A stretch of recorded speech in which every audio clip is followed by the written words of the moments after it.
3, 2.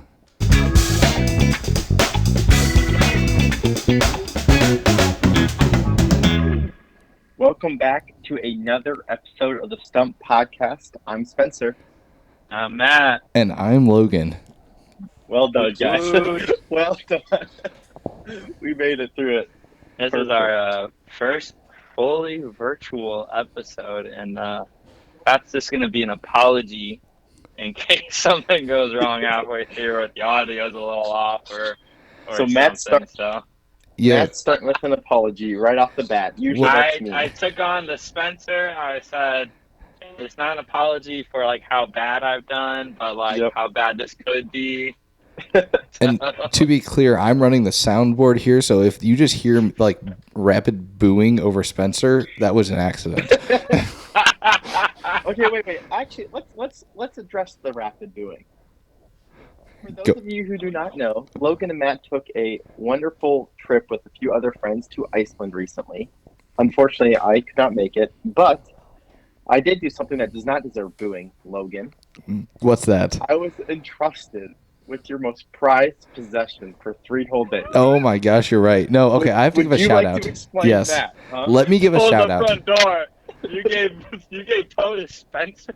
Yeah, I did. No, I didn't give Poe. I did not give my cat to Spencer. Okay. So we had a guest in the end of season 2 by the name of Matt Schwann, who went on this trip with us, right? And we mentioned it at the time, but we have a Snapchat streak that's now at like 1,850 days or so, give or take. And with both of us being international and backpacking for 4 days, we had no way to keep our streaks alive. And we were kind of like, that's like coming up on 6 years. Like, this is a big deal, right? So I texted the person I trust most. Did not. I don't know. You were like the 5th person I asked. Spencer your password to sign and No. send snaps to Matt. I 100% gave Spencer my username and password for Snapchat. Gave him full access of it. And Spencer, I don't know if you know this, but I tested you. I had 3 people text me to see if you would respond. Guess what? I didn't read a single. You passed every check. You didn't put anything screwy on my story. Nothing. You kept the streak alive. It was truly beautiful, and I applaud you for that. Which ones?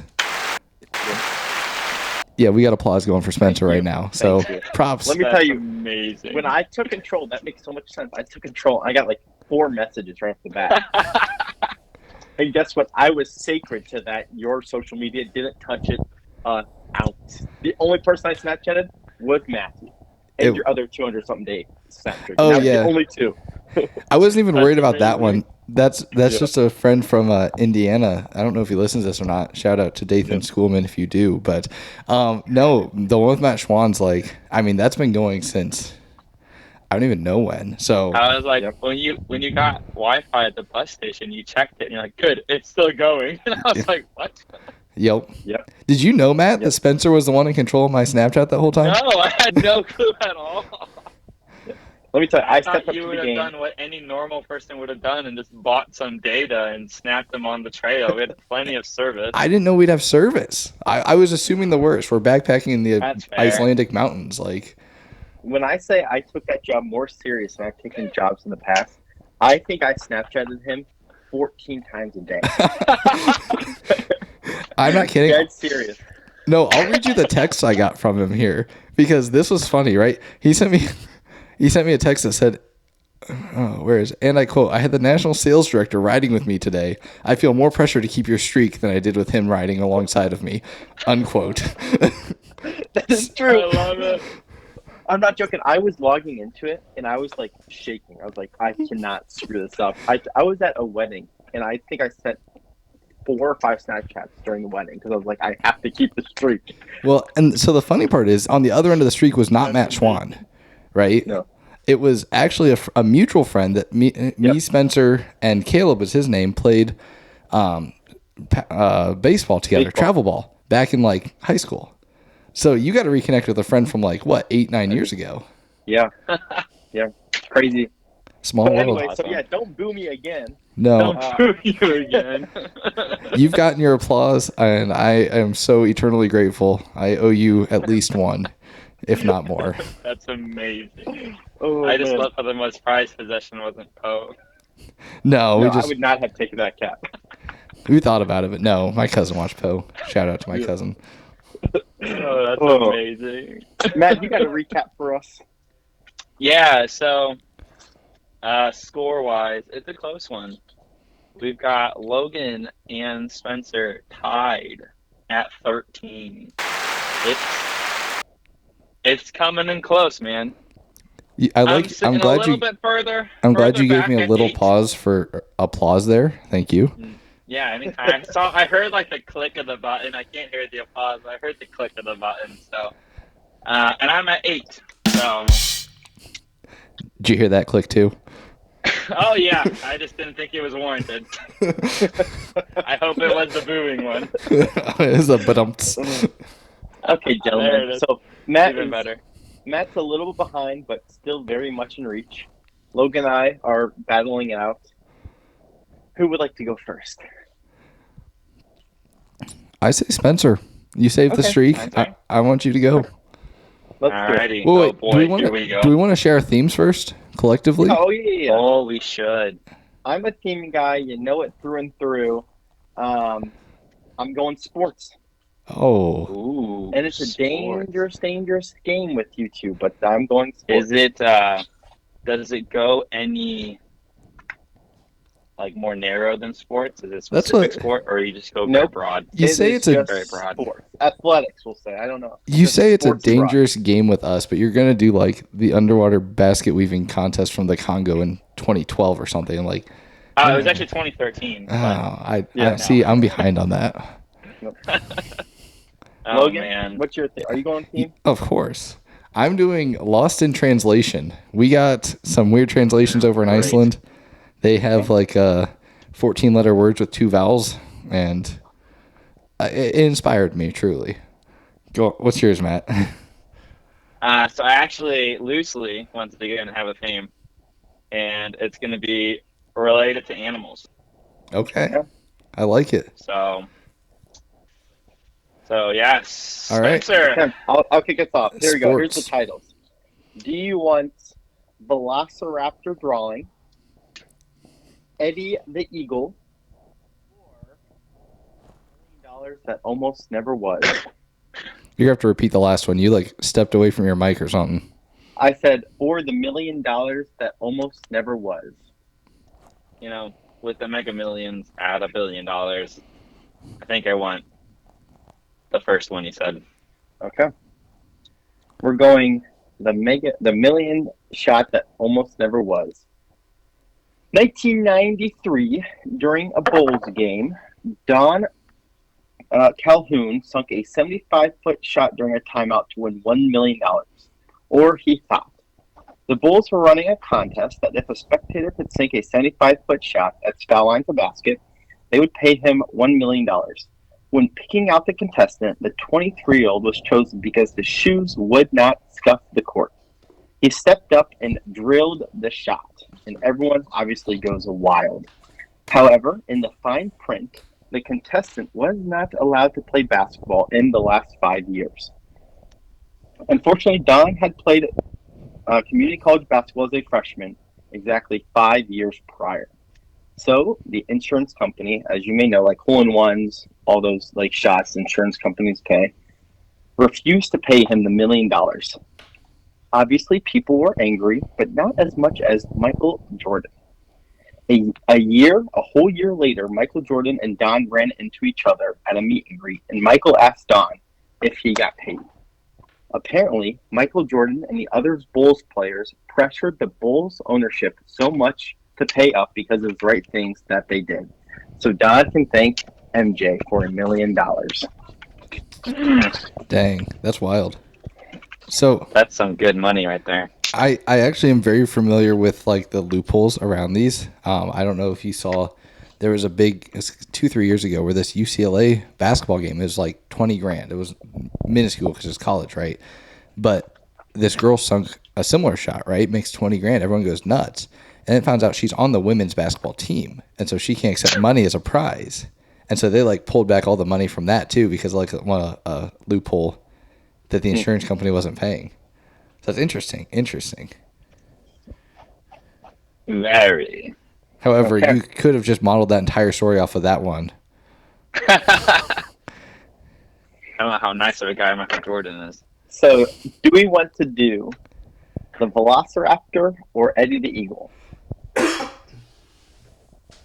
the What are you Eagle. thinking? Eddie? Eddie the Eagle? Okay. During the 1988 Winter Olympics, Michael Edwards, a.k.a. Eddie the Eagle, nearly missed his historic run. Edwards first represented Great Britain at the 1987 World Championships in West Germany and was ranked 55th in the world. This performance qualified him as the sole British applicant for the 1988 Winter Olympic ski jumping competition. He received confirmation of his qualification for the Games while working as a plasterer and temporarily residing in a mental hospital due to lack of funds for alternative accommodation rather than as a patient. Not expecting to make the Olympics, and he would not have if there were other options, he arrived in Canada with one goal: party and party hard. The weeks he was there, he only had one practice run because he had spent nearly every moment club hopping. On the eve of February 16th, 1988, the day before his event, he was out particularly late doing, and for the sake of the podcast, not good things. When he arrived back to his room, he passed out. As participants arrived to get their practice run in, Michael was nowhere to be found. 30 minutes before his allotted run, his brother finally raced up to his room, violently woke him.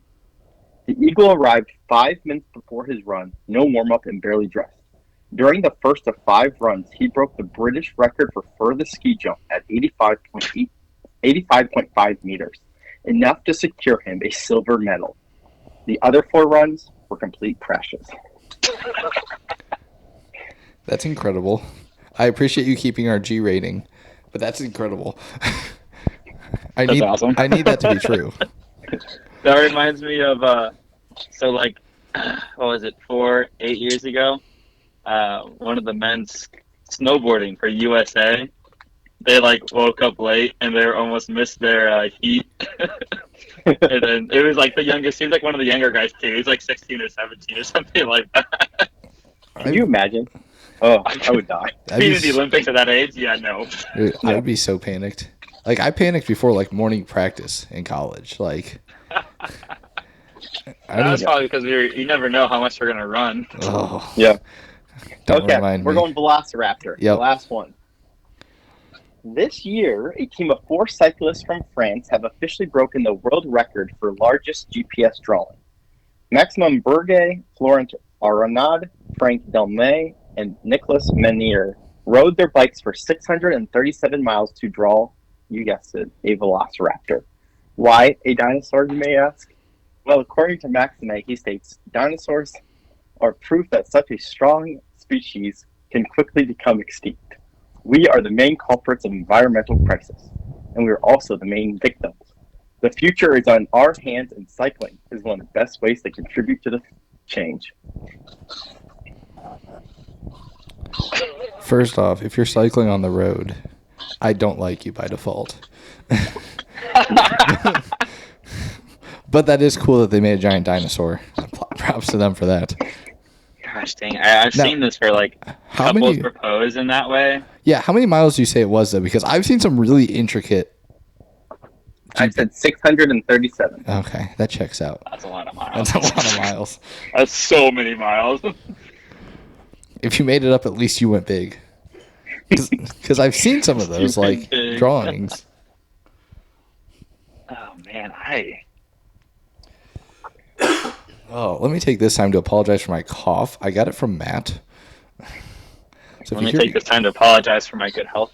I Yeah. got it from me. Okay, gentlemen, what are we thinking? Are we ready to write? Oh, This is I've had it written down. what? All right. I'm gonna have a quarter. I don't have a quarter. Are you trying to flip a coin? Yeah, I'm between 2. I am too. I don't genuinely know it. Like, I think you did a good job with this entirely, and all 3 of them sound very plausible. I think 2 of them I've heard of, and one of them I think you twisted in a very unique way. Interesting. I'm ready. So we'll see. We'll see. I may be wrong. 3, but 2, 1. Reveal. I put Eddie as false. That was Okay. the one I was between. I picked basketball as false. So Logan picked basketball. Matt picked Eddie the Eagle. If it's Raptors, congrats. No, Yeah, Raptors it's completely Raptors. true. Good job. Completely true. Okay. You should see the picture. It was in April of this year. Dang. It was awesome. I looked it up. It is so cool. I'm going to look it up after this. They rode for like 40-something hours, like total. It took them like 7 days. Like, just something ridiculous. Like, it's stupid. It was 4 guys? 4 guys did it. Yep. Dang. You should look it up. I can't remember. We should make that the loser's punishment this season. Oh my gosh. Yeah. You know how much time they'd have to like take to actually like make sure they're on the right street Oh. I to can't. draw everything out? Like, They did it in Strava, and so I was actually on Strava's Instagram page, and they have like a ton of really cool drawings. it's a lot of people do that because Strava will record where you've gone and you can post it. And it's like social media for running and fitness stuff.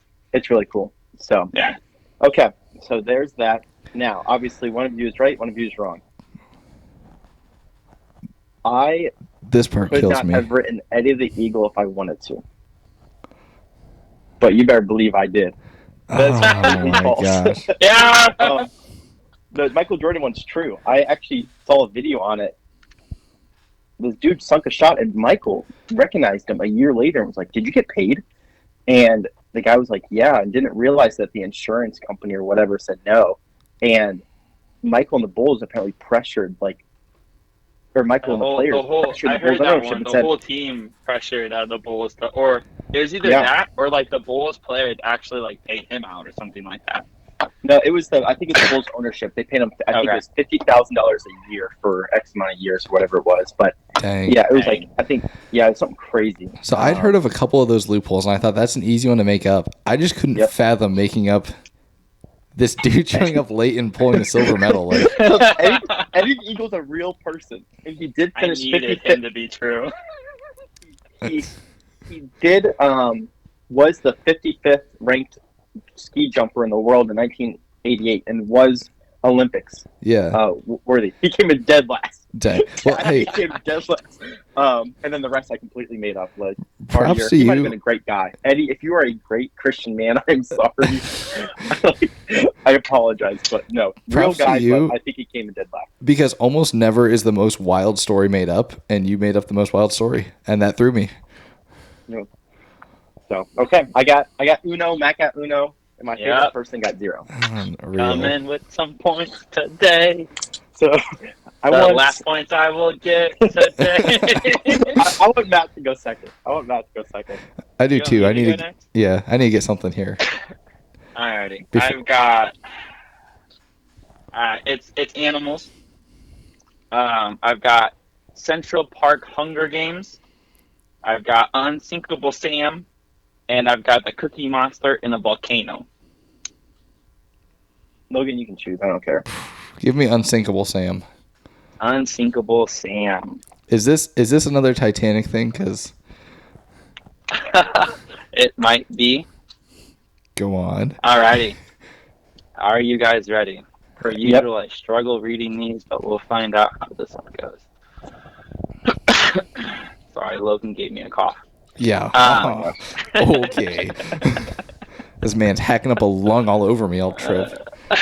First off, you were miles ahead of me. Alright. When the luckiest cat to ever live was drafted into the German Navy in World War II, he was assigned pest control upon the unsinkable Bismarck, the mightiest battleship in the entire fleet. But after only a single offensive operation, the mighty Bismarck was hunted down by British Navy, disabled by aerial torpedoes, surrounded, shelled, and sent sinking to its grave.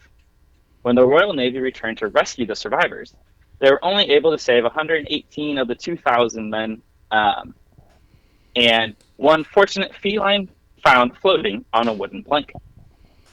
After defecting to the British Navy, the cat was stationed aboard the HMS Cossack, where he served honorably until only 5 minutes later, when the ship was itself struck by a torpedo.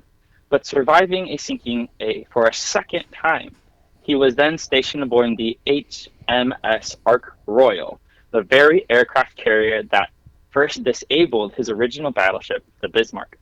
Only 18 days later, the Ark Royal was struck by a U-boat, rolled over, and sunk 30 miles off the coast of Gilabarge. Yet described as angry but quite unharmed, the cat was once again found clinging to floating debris.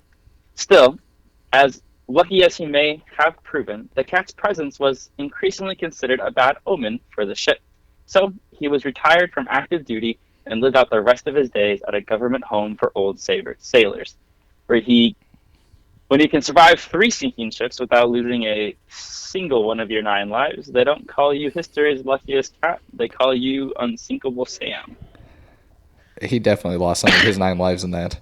That's wild. If it was Poe, I wish you would have drowned. Oh, stop! You Not gonna lie. As I'm reading JK. this, I was thinking of Poe the whole time as I was reading.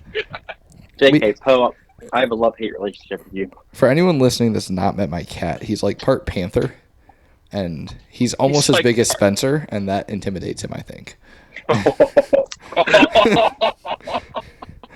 That's funny. But really, no, this story's wild because I'm pretty sure, by limited history knowledge, they did have cats on these ships to keep like rodents under control. So like that would have been a very common practice. Like the initial thing sounds weird, like why are you putting a cat on a battleship? But like I think that was a pretty common thing back then, wasn't it? I have no idea. I need to hear the other 2. Give us the next. The other 2, you've got either Central Park Hunger Games or the Cookie Monster in a volcano. Cookie Monster. Cookie Monster. Alrighty. Cookie Monster. When geologists go on research trips, they're normally looking for observing specific rocks, minerals, and fossils. When California scientist Mr. Bowers wasn't expecting what he opened up a volcano rock in Brazil, only to find inside an uncanny resemblance to the Cookie Monster. From the outside, the rock looks pretty ordinary. It's plain brown and shaped like an egg. On the inside, it's a glorious cream and blue and looks just about ready to growl nom nom nom nom nom. Turns out, while many buyers are looking to purchase the perfect rose quartz to meditate with, there's also a market for people who feel a Sesame Street themed piece of agate rock is just the thing they need in their lives. Mr. Bowers had received many offers of over $10,000 for his Cookie Monster rock. Okay. That's all I got. What year? Beats me. Okay. Dang. Can I hear the Cookie Monster noise again? maybe at the end of the episode. No. No. I needed that. Okay, what's the third That's one? helping me determine if this is true. Alrighty. The third one is Central Park. Central Sorry, I Park have to Hunger write these Games, down right? in the order that I tell them, otherwise I forget when you guys put the numbers up. Central Park Hunger Games. Alrighty. Central Park was opened to the public in 1858 with the goal of giving city dwellers some much-needed nature for the centuries to come. Due to the Great Depression and World War II, the park began to decline as the infrastructure began to fall apart and animal feces piled up as the city could not afford to pay for maintenance, and many of the maintenance workers would end up going overseas to fight in World War II. The park became overrun by small animals. Think squirrels, rabbits, ducks, birds, and the occasional fox. And rodents, think rats, big rats.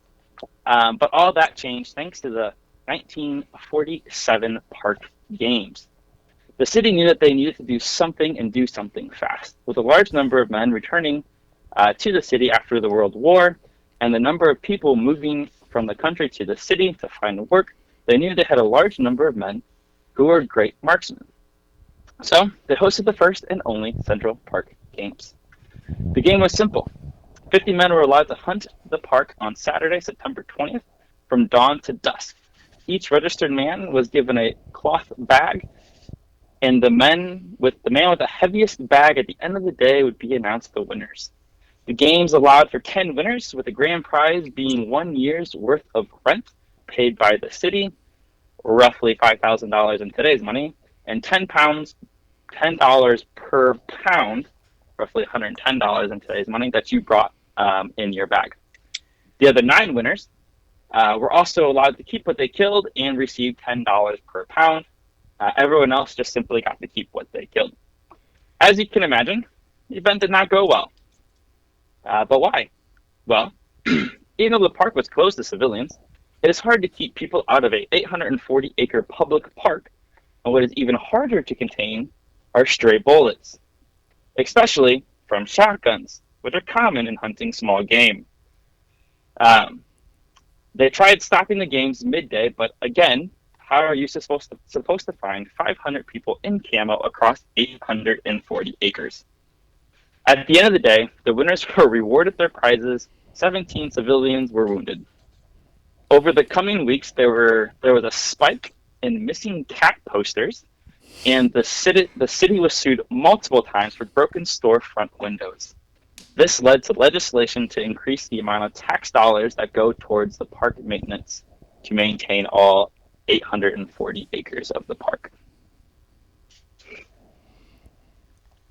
Shoot. I need that to be true. I was so confident in my answer.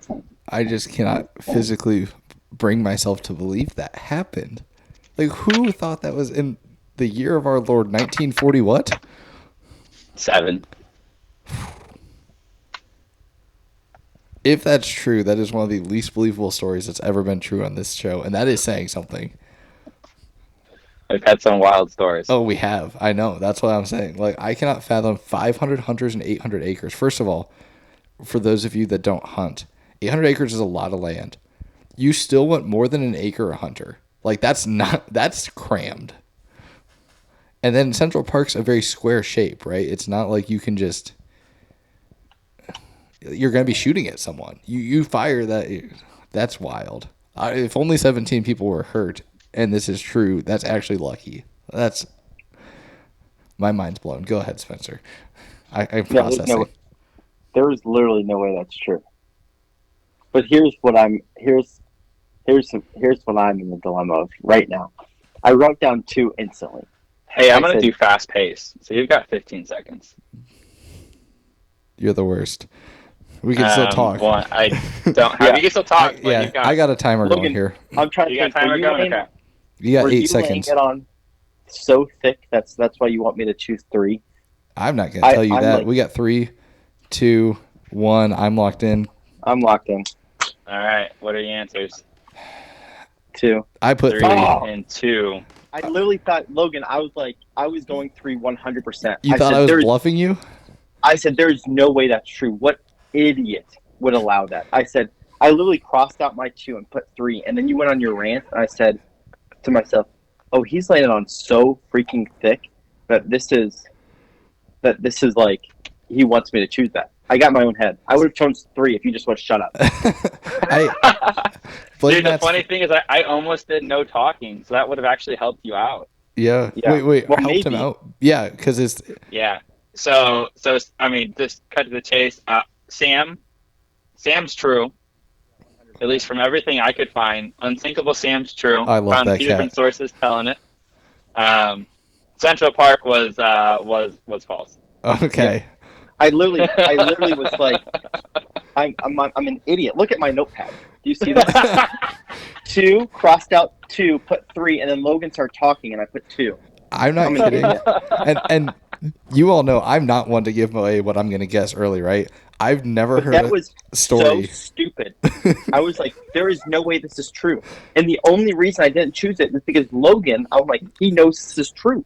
Because he's never laid it on this thick in his life, ever.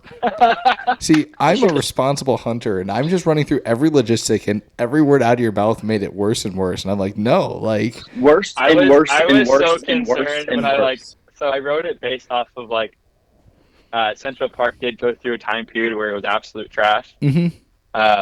So I wrote it off of that, and I was like, all right, what's a general time frame around this section? And I was like, this doesn't sound really believable at all. But I went off the premise of the most unbelievable thing is true, No. and it only got one person I think the fast pace helped out. Otherwise, I think Logan might have talked Spencer back into number 3. No, I think what helped, if you would have done no talking, I would have gotten it right. You would have gotten it right. Yes. Good thing I didn't. If we're being Okay. honest, Central Park is still trash. That's not I the mean, great it looks outdoors. nice. It sort of. I didn't Okay, enjoy my Logan, time. City, take it us looks home. nice. That's true. It is. It's a really cool cutout in the city. I didn't enjoy my time there. Got to rent the Take bike. us home, Logan. I am so angry right now. What? Because I we're, got played we're and I tied wasn't again.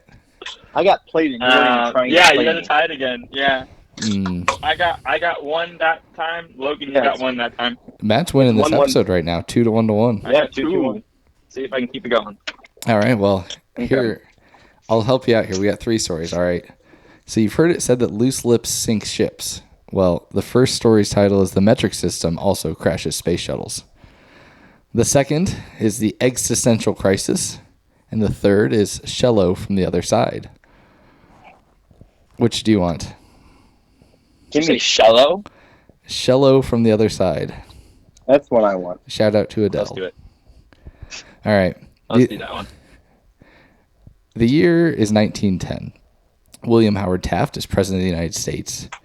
Taft was known for throwing lavish dinner parties in the White House, and at the time was hosting several leaders, world leaders, including the Japanese Emperor Meiji Tenno. And that's the only time I'll attempt to pronounce that name because it's not right. Fair. At this event, the emperor fell violently ill to the point in which it was seriously questioned whether he had been intentionally poisoned. He was rushed to the hospital but was unresponsive. And for a few tense hours, the world stood on edge as the Japanese government prepped for what they considered to be an act of direct aggression against their leader. Within a few hours, though, it became clear that he hadn't been poisoned. He was simply having a major allergic reaction to something. The emperor had a known shellfish allergy, but in the translation of his dietary needs prior to the dinner, the broadly categorized shellfish allergy had gotten reclassified as a shrimp allergy. He had accidentally been given a lobster bisque soup and consumed it without realizing its ingredients that had quite literally almost killed him. Fortunately, the world avoided any major conflict as the emperor did make a full recovery from his allergic reaction. Okay. Oh, that sucks. That translator got fired. For sure. Oh, that's tough. Okay. All these are lost in translations, but I have so many random translation jokes also. Have you guys heard the one where it's like, what if Kim Jong-un's a really nice guy? His translator's just like set on world conquest. That's pretty good. But yes, anywho. The title of our episode. Yes. Do you want the loose No. lips sink Oh. ships and the metric system crashes space shuttles, or existential crisis? Give me existential crisis because that's what I feel like I'm going through because I'm an idiot. All right. Existential crisis. Puns all intended. This excellent story comes from the 2018 Olympic Games in South Korea. During the prep for the games, the Norwegian team was ordering eggs for their athletes to eat. Their intention was to order roughly 1,500 eggs. But when the delivery day came, a semi full of eggs began unloading more and more crates. Soon it became clear this order wasn't stopping anytime soon. By the time it was all said and done, well over 15,000 eggs had been delivered to the Norwegian consulate, making roughly 137 eggs per athlete that needed to be consumed. This was clearly a mistake, so the consulate went back and double-checked the order, only to find out that the Korean counting system is very complex and uses different counting methods for different products. The Norwegian team had just used Google Translate to make their order, and Google hadn't recognized the complex nuances in ordering things sold by the dozens, leading to this mistake. Add in the fact that Korean restaurants generally order by the crate versus the carton, and it becomes a really easy mistake to make. Fortunately, the grocer, whichever grocer they use, it wasn't Walmart, was understanding and allowed them to return 13,500 eggs and keep just the 1,500 they had originally intended to order. Yeah. Lost in translation. I was trying to work in more egg puns, but I ran out. Jazz Cannon for some help. Yes. We just heard Isaiah's living with us here for like a couple weeks, and I were just throwing egg puns at each other all night after that. So. Yep. So That one I know Nah, is true. dude. What? That one I know is true. Oh, okay. I don't know if I believe that. Now you got me really thinking. Spencer's ticked and he's burning down roads. I'm setting fire to flames. Or he's upset and he doesn't want me to score any, so he just said that real quick. I have no clue right now.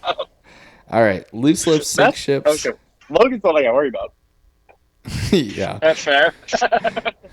I'm going to say that now. Matt's going to come back. I was going to say, last time I recalled, I wasn't the one you were tied with about to have to do a terrible punishment in the last question of the season. Ooh. That is true. What's the last one, Logan?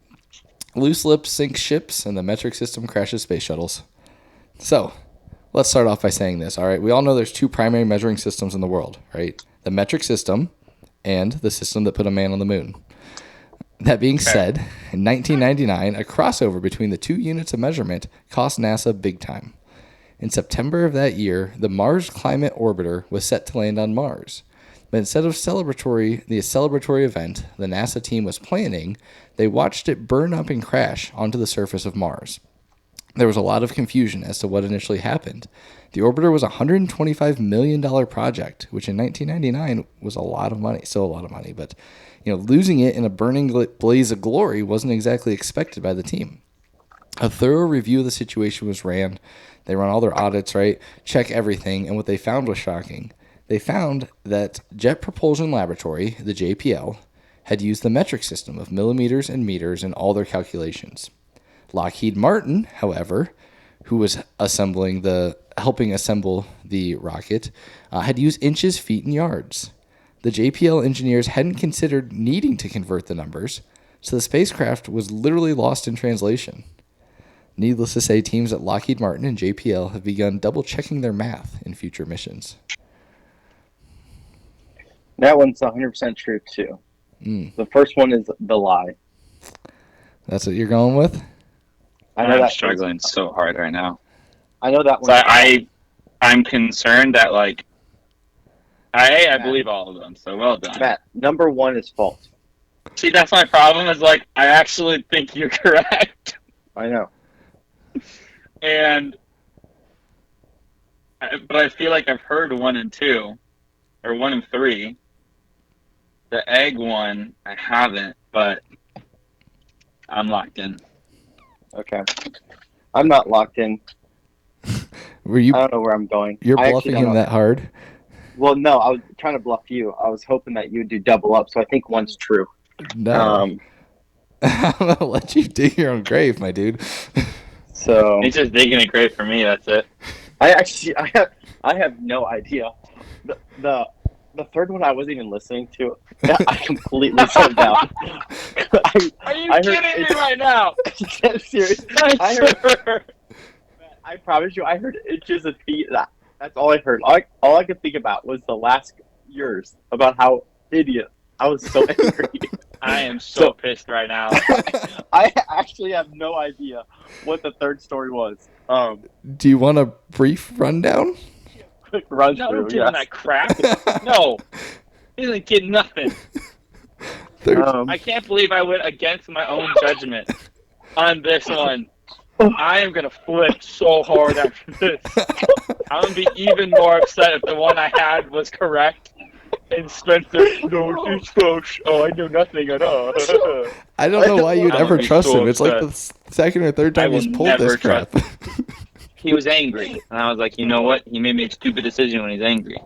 And just tell me the answer. And I'm one's right, great. I have no idea. I don't even remember what one was. Oh, Cat, what was number one? So, one's true. 1 and 3 are true. 2 is the only one I'm not sure of, because I'm pretty confident I've heard 1 with Taft and the Japanese guy. Didn't you lock your answer in that? I did, but I'm angry. I think I've heard 3 before. So I don't know what he locked in any more than you do, but I'm guessing he locked in purely on your word, which is a beautiful thing. I locked it. Beautiful mistake. Okay. Wait, so Matt, what did you lock in? 1? I don't even want to say. I locked in 1. Spencer, what did you lock in? I locked in 3 because I didn't hear the story. 3 is true. Oh, okay. All right. Two's Everyone's false. locked in. Two's false. Three's true. So 3, Spencer, I'll give you the story recap.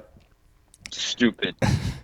That's what it is. 3, NASA sent an orbiter up to Mars, but one company used inches and feet and the other used millimeters and meters. Stupid. And they didn't convert it and it crashed and burned. Okay. That happened. 100%. Is Yep. the I egg didn't story vote for that false one. then? If that second story is false, I'm gonna flip because like I had true and I had true.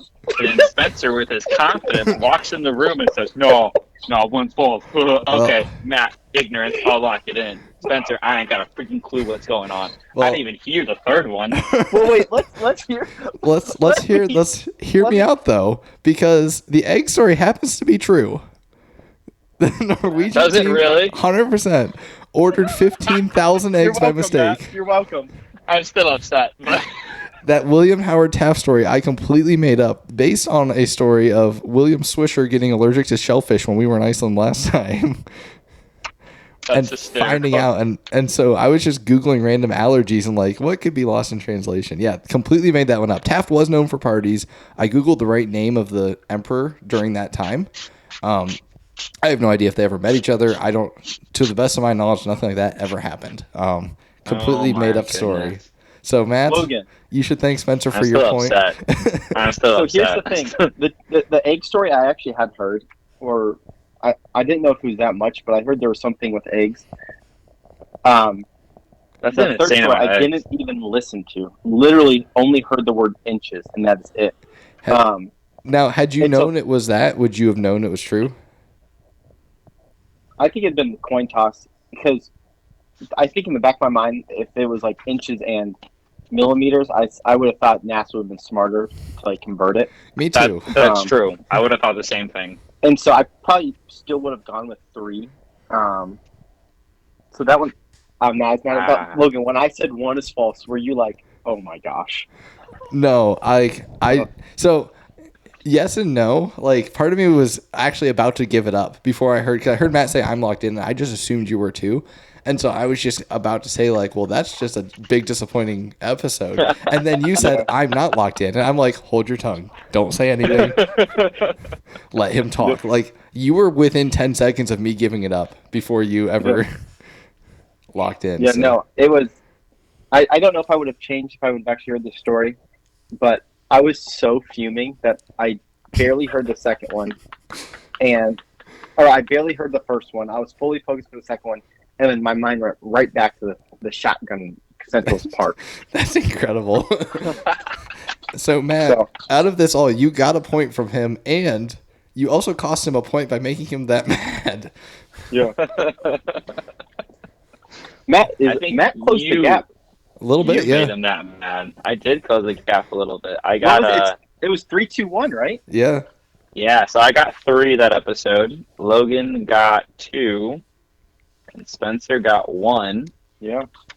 Which brings our totals to Logan at 15, Spencer at 14, and me at 11. Yeah. That is an episode away. Yo, that is a solid episode 7. That was good. And for our first virtual one, barring any just dramatic happenings in the last 3 minutes, pretty good run. Yeah. Hey, I think it went pretty well. I also recorded my screen, so I think hopefully that that was the recorded worst. something. I think that was the worst night of my life. But Spencer's losing sleep after this. I will. No joke. I'm going to. You keep. I don't care if I get it. I don't care if I get it wrong. I care if I know the answer and I don't choose the answer. You care when you get mentally lapped. I get no. Mentally. You got mental. You killed me mentally on accident. Okay. Well, if it makes you feel better, Spencer, I still have a sick feeling in my stomach from when you told me to guess which one you should do, and you played me like a drum. So, so we're even now. Yeah. We'll call it what it was. So, well, gentlemen, any last words for a great episode 7? No, I mean, thanks to everyone for listening. No.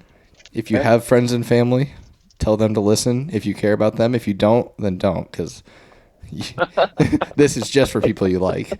Yeah. If you hate your friends and family, then don't share. But if you love them, then you'll share. Absolutely true. So, True. Well We'll said, catch you next Spencer. week. Peace out. Heck yeah. Toodles. Bye. You stopped the recording? No, I'm still playing the song. Okay, good. Goodbye.